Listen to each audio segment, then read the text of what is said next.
Niggas think I'm fighting to save the day, but really, nigga, I just like to fight. Anime characters really be doing what they do for the good of the world. But then there's moments where they just become straight Crashouts.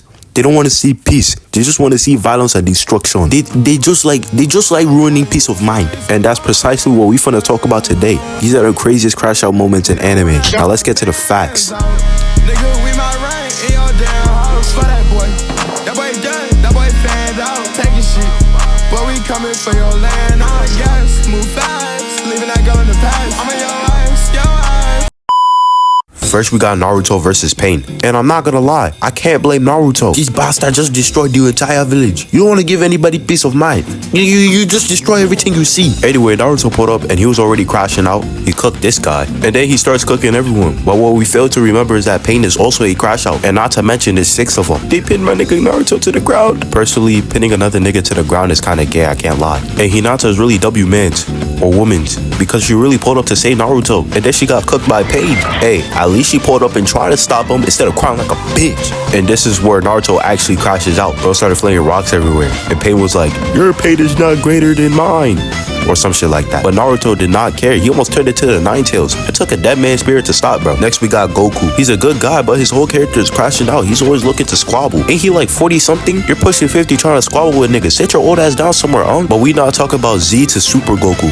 We talk about Kid Goku, OG Goku. Kid Goku was really a crash out. Alright, let me run it down for y'all. So there's basically this group that calls themselves the Red Ribbon Army. And it was basically Goku's odds for like the first few seasons of the show, along with this Smurf ending. Anyway, for like the whole duration of this arc, Goku was just crashing out. And the Red Ribbon Army some crash outs too. So there's this one guy named Mercenary Tao, right? And he threw this big ass pillar and then jumped on top and used it as transportation to get to Goku. Even the old niggas are crash outs. This old ass nigga really pulled up out of nowhere just to beat this nigga's ass. Ain't he like 5 or 6? Why are you fighting children, bro? Yo, these niggas was just straight boxing. This is crazy. And before that, Goku beat this goofy ass ninja. This goofy ass blonde guy. He even beat this black guy. This nigga is crazy. There was also the time where he beat up this ugly lizard dragon nigga and then threw up his set after. He literally emoted on him, bro. Next, we got Kid Buu. This guy went to heaven and beat up dead people.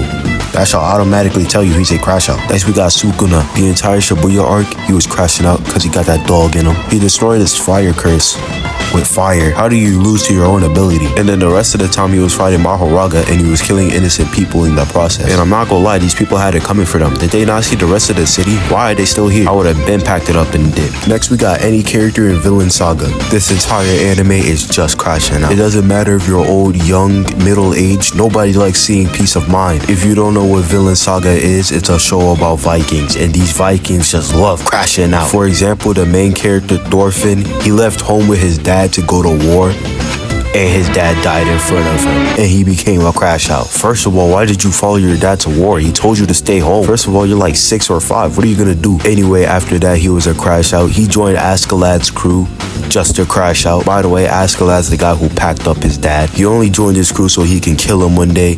That never happened. But the entire time he was on his crew, he was crashing out. Thorfinn is not the only crash out. There's also Thorfinn's uncle, Thorkel, who is 7'5". This man's entire occupation is just crashing out. Bro, Unc really picked up this big old heavy ass spear and then threw it. He sniped somebody with the spear. Mind you, I'm pretty sure this was like over a mile. I rest my case. Bro threw a spear over a mile and hit somebody with it. You also got any character from Tokyo Revengers. These are middle schoolers in gangs. And I've heard of middle schoolers joining gangs, but these are middle schoolers running their own gangs. And I ain't talking about the school bully and his goons. These guys literally have access to artillery, bro. This guy Mikey, who low-key should have been the main character instead of this bum, is literally the craziest crash out in this show. Bro was cooking multiple people by himself. He was also tanking multiple hits from a steel pipe and crashed out right after. I forgot what bro was mad about, but whatever he was mad about, it must have been serious if he was tanking multiple hits from a steel pipe. Bro is literally just a dog. Last but not least, we have Aang. Avatar is not really an anime, but we rock with Aang, so we're going to include him.